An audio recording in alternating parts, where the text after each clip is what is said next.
Olá, pessoal! Hoje o nosso papo é sobre um assunto essencial para quem já passou dos 40, mas que tem um nome que quase ninguém conhece: osteosarcopenia.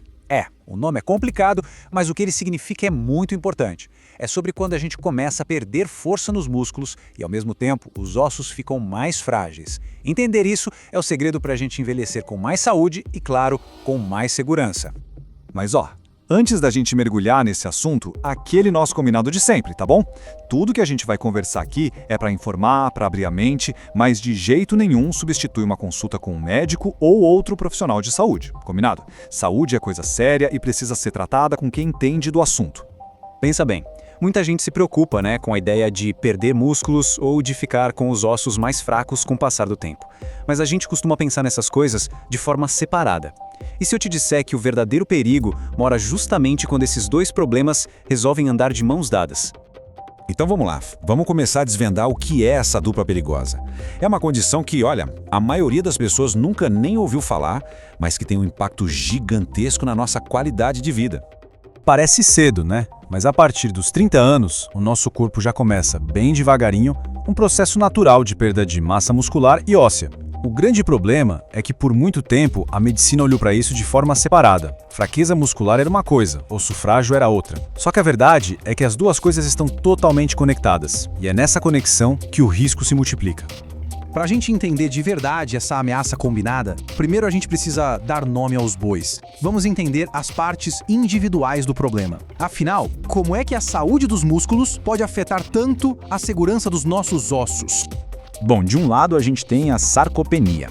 O nome assusta, mas é basicamente a perda de força e de massa muscular. Sabe quando levantar de uma cadeira começa a exigir um esforço extra? Pode ser um sinal. Do outro lado a gente tem a osteoporose, essa sim mais famosa. É quando os ossos ficam porosos, frágeis. Imagina uma construção que vai perdendo as vigas de sustentação. Fica perigoso, né? E aí, quando essas duas condições se juntam no mesmo corpo, a gente tem a tal da osteosarcopenia. O ponto mais importante aqui é o seguinte: não são só dois problemas acontecendo ao mesmo tempo.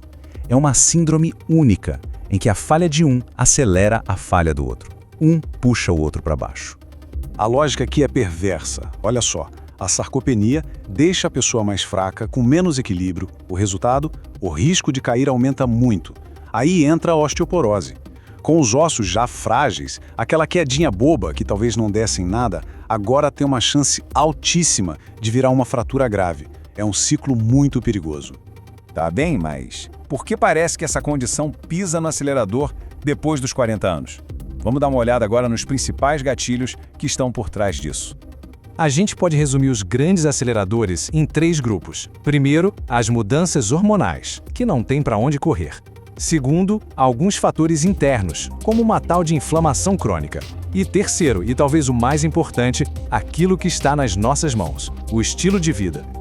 Nas mulheres, a menopausa traz uma queda brusca do estrogênio, que é um grande protetor dos ossos. Nos homens, durante a andropausa, o que cai é a testosterona, só que de forma mais gradual, e ela é vital para os músculos. Em ambos os casos, o resultado é o mesmo, um desequilíbrio que abre a porta para essas perdas. E tem também um processo com um nome diferente, inflamaging. Pensa nisso como uma inflamação silenciosa, que fica ali no corpo o tempo todo, sabe? Ela é alimentada pelo próprio envelhecimento, pela falta de atividade física e pelo excesso de gordura. E essa inflamação funciona como um catalisador, acelerando a destruição dos nossos músculos. E claro, o estilo de vida. Ficar muito tempo parado, uma alimentação pobre em nutrientes essenciais como proteína, vitamina D e cálcio, tudo isso joga contra a gente. Mas aqui vem a boa notícia. Essa é a área onde a gente tem mais poder de agir e de mudar o jogo. Certo, já entendemos o que é, por que acontece, mas e aí? Como é que se descobre que alguém tem essa condição? Entender como funciona o diagnóstico ajuda a tirar um pouco do mistério, mostra que é algo bem concreto e que dá para medir. Para a sarcopenia, o diagnóstico segue um passo a passo bem claro. Tudo começa testando a força muscular. Esse é o ponto de partida, o indicador mais importante. Se a força estiver baixa, aí os médicos vão investigar a quantidade de músculo e, por fim, medem o desempenho em tarefas simples do dia a dia. E os testes são bem específicos. A força da mão, por exemplo, é medida com um aparelhinho chamado dinamômetro.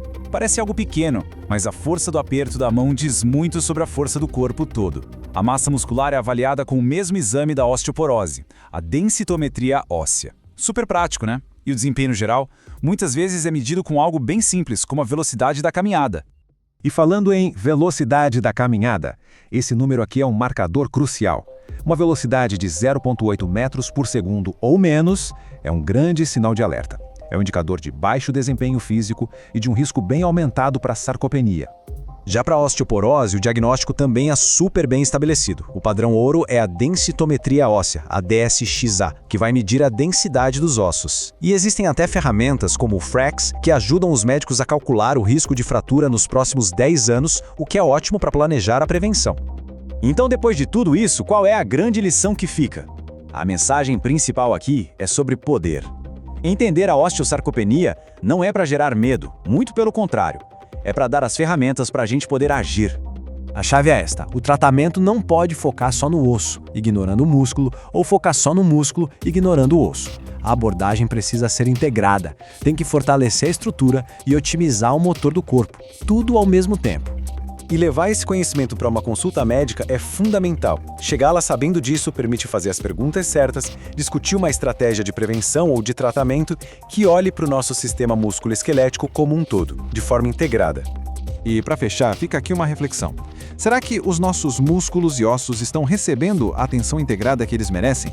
Será que a gente está cuidando da força que protege a nossa estrutura? Bom, pessoal, se essa nossa conversa foi útil e se a ideia é continuar aprendendo a envelhecer com mais saúde, mais força e, claro, com muito bom humor, já sabe o que fazer, né? Se inscreva aqui no canal Rindo com Rugas. Muito obrigado pela companhia e a gente se vê na próxima.